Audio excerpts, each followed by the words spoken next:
በጉጉት የሚጠበቀው ረብጣ ገንዘቦችን ለአትሌቶች የሚያሳቅፈው ክብር ዝና የሚገኝበት ይሄ ውድድር ሊጀመር ሰዓታት ብቻ ቀርተውታል። ዳይመንድ ሊግ ላይ 13 ኢትዮጵያውያን ይፋለማሉ። 7ቱ ሴቶች፣ 6ቱ ወንዶች።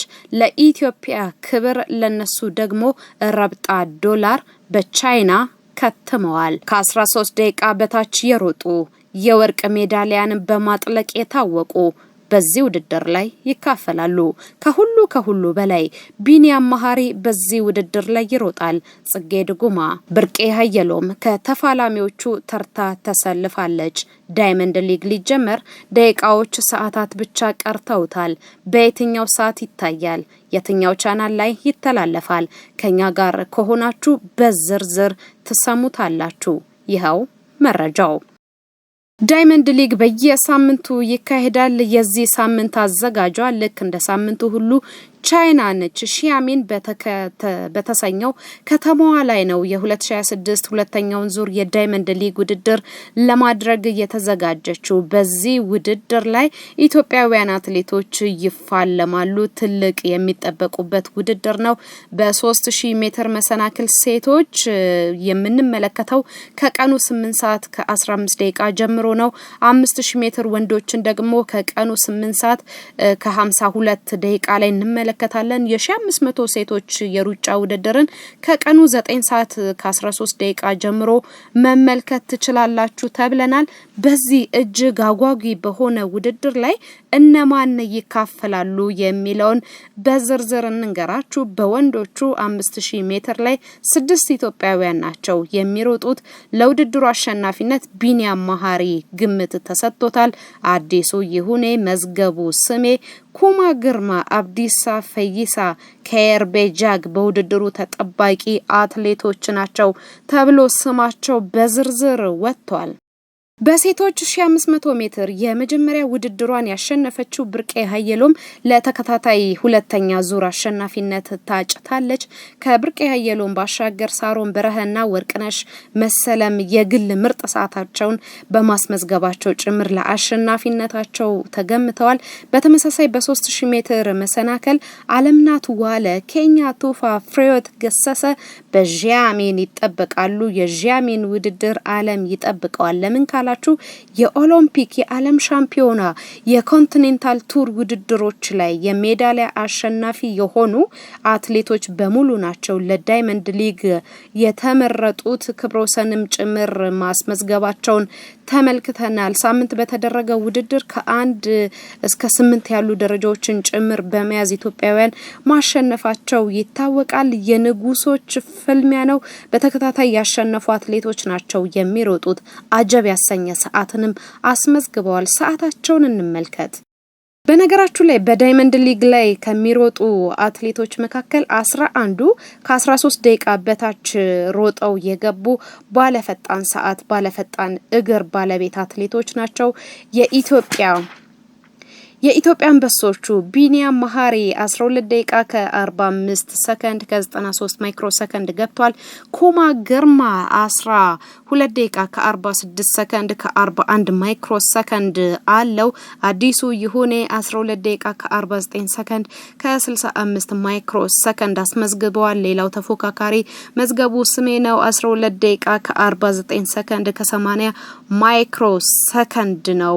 ይህ ውድድር የሚጠይቀው ማሸነፍ ብቻ አይደለም፣ መሮጥ ብቻ አይደለም፣ መፍጠን፣ የሩጫ ቴክኒክን ማወቅ፣ አሸንፎ መገኘት፣ ድልን ማጣጣም ይጠበቃል። በወንዶቹ ለአሸናፊነት የታጨው ቢኒያም መሐሪ ነው። በነገራችን ላይ ቢኒያም መሐሪ በ5000 ሜትር ነው የሚወዳደረው። የርቀቱ 15ኛ ፈጣን አትሌት ነው። በቻይና ጂያሚን በሚደረገው የዳይመንድ ሊግ ውድድር ላይ በ5000 ሜትር ይወዳደራል። 5000 ሜትርን ሲሮጥ ለ10ኛ ጊዜ ሆኖ ነው የሚቀመጥለት። የቦታውን ጥሩ ሰዓት አስጠብቆ ይሮጣል ተብሎ ይጠበቃል። ለአሸናፊነቱም ተገምቷል። ወንዶች አትሌቶቻችን በአሸናፊነት እንደሚመለሱ ተስፋ እናደርጋለን። እናንተ ግን መገመት ትችላላችሁ ማን የወርቅ ሜዳሊያውን ያገኛል? በቀጣይ የዳይመንድ ሊግ ውድድር ላይ ስለዋንጫው ማን ይፎካከራል? ግምታችሁን አስቀምጡ። ቢኒያም መሐሪ ነው። ኩማ ግርማ ነው። መዝገቡ ስሜ ነው። አዲሱ ይሁኔ ነው። ማን ለናንተ ቀዳሚው አትሌት? እስቲ ግምታችሁን አስቀምጡ። ወደ ሴቶቹ ዙር አልፈናል። በሴቶቹ እጅግ እየተጠበቀች ያለችው ብርቄ ሀየሎም ነች። ለተከታታይ ድል ነው በጂያሚን ዳይመንድ ሊግ ላይ የምትሮጠው። በነገራችሁ ላይ በቀደመው ሳምንት በተደረገው ውድድር ላይ አሸናፊ መሆኗ አይዘነጋም። በመክፈቻው ውድድር በ1500 ነው የተሳተፈችው። ብርቄ ለከታታይ ሁለተኛ ድሏን ለማስመዝገብ ነው የምትሮጠው። የሀገሮቿ ልጆች ሳሮን በረህና ወርቅነሽ መሰለ ደግሞ ጂያሚን ላይ የሚሮጡ ሌሎች አትሌቶቻችን ናቸው። በዚህ ውድድር ላይ ለኢትዮጵያውያን ብርቱ ተፎካካሪ ይሆናሉ ተብለው ከሚጠበቁ አትሌቶች መካከል የአውስትራሊያ ሯጭ የሆነችው ሳህሪ እጅግ ተፎካካሪያቸው ትሆናለች ተብሎ ነው የሚጠበቀው። ብርቄ ሀየሎም ከቅርብ ጊዜ ወዲህ ባሳየችው ብቃት ባሳየችው ተፎካካሪነት እያስመዘገበችው ባለችው ሌላኛውም ድሏም ጭምር በዚህኛው ውድድር ላይ አሸናፊ ልትሆን እንደምትችል ተስፋ እየተጣለባት ነው የምትገኘው። ድል ለአትሌቶቻችን እንመኛለን። ኩራት ሆነው ስለሚያኮሩ ሰንደቅ ዓላማችንንም ስለሚያውለበልቡ ከየት ናችሁ ሲባሉ ከኢትዮጵያ ነን ስለሚሉ ጭምር ኩራት ይሰማናል። ለማንኛውም ይቅናችሁ እንላለን። ወደ ሌላኛው በዚሁ የዳይመንድ ሊግ ተፎካካሪዎች የሩጫ አካሄድና ማን እንደሚካፈል ደግሞ እንገራችሁ።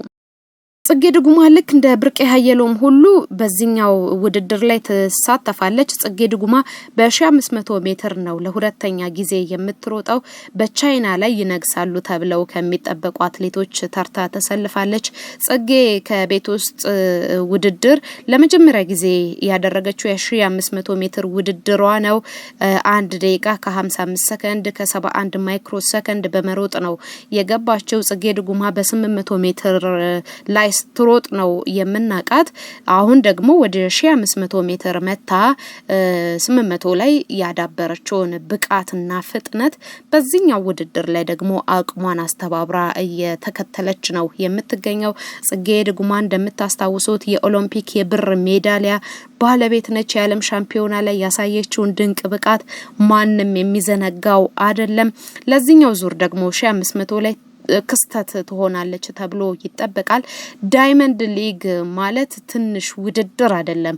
አትሌቶች የህይወት ዘመናቸውን ረብጣ ዶላር የሚያፍሱበት፣ ማናጀሮች አትሌቶቻቸውን ለዓለም አቀፍ ውድድሮች የሚያበቁበት፣ በስፖንሰር አድራጊዎች አይን የሚገቡበት፣ ለአትሌቶች ድርብ ድልና እድልን ይዞላቸው የሚመጣ ውድድር ነው። ጽጌ ድጉማ ደግሞ ከዚህ በፊት ያሳየችውን ብቃት እናውቃለን። ዓለም አቀፍ የሩጫ ልምዷን ተጠቅማ ይሄንን ውድድር በበላይነት ትረተዋለች ተብሎ ይጠበቃል። አሁንም ለጥቁር አዝሙዷ ለጽጌ ድጉማም ጭምር ድል ከሷ ጋር እንዲሆንላት እንመኛለን። የኢትዮጵያ ከፍታ ደስ የሚላችሁ በሀገራችሁ ስም የምትኮሩ ኢትዮጵያ እያላችሁ ኮሜንት ላይ ሀሳባችሁን ማስፈር ትችላላችሁ። ድል አትሌቶቻችንን ማለት ትችላላችሁ። ይህን ውድድር ዓለም መመልከት ይፈልጋል። በተለያየ ድባብ በተለየ አኳኋን ሆኖ ዓለም ሊመለከተው ይፈልጋል። እናንተም በየቤታችሁ ሆኖ ይህንን ውድድር መታደም ከፈለጋችሁ ያሉትን አማራጮች እንንገራችሁ። ግሎባል ስፖርት በቀጥታ አስተላልፈዋለሁ ብሏል። ቢቢሲ ስፖርት ከሚያስተላልፉ ጣቢያዎች መካከል አንዱ ነው። ሌላው አማራጭ ዋንዳ የዳይመንድ ሊግ ውድድር አዘጋጅ ነው። በእነሱ በኩልም በዩቲዩብ እና በፌስቡክ በኩል እንደሚተላለፍ ይፋ አድርጓል። ወርልድ አትሌቲክስ ደግሞ ድረገጹ በተለይ የተወሰኑ የተመረጡ የሩጫ ውድድሮችን መርጠው ሊያስተላልፉ እንደሚችሉ ጥቆምታ ሰጥተዋል። እነዚህን ውድድሮች አሁን ባለን መረጃ በእነዚህ ቻናሎች ላይ ሊተላለፉ እንደሚችሉ እየተነገረን ነው የሚገኘው። ውድድሮቹ ከጠዋቱ 2 ሰዓት ጀምሮ እስከ ቀን ድረስ በተለያየ ርቀት ስለሚደረጉ እንደዛ ርቀታቸውን እየተጠበቁ እንደሚተላለፉ ሰምተናል። ለማንኛውም ባመቻችሁ አማራጭ ውድድሩን ተመልከቱ። ለአትሌቶቻችን ድጋፍ ስጡ። ድል ለሀገራችን፣ ድል ለአትሌቶቻችን።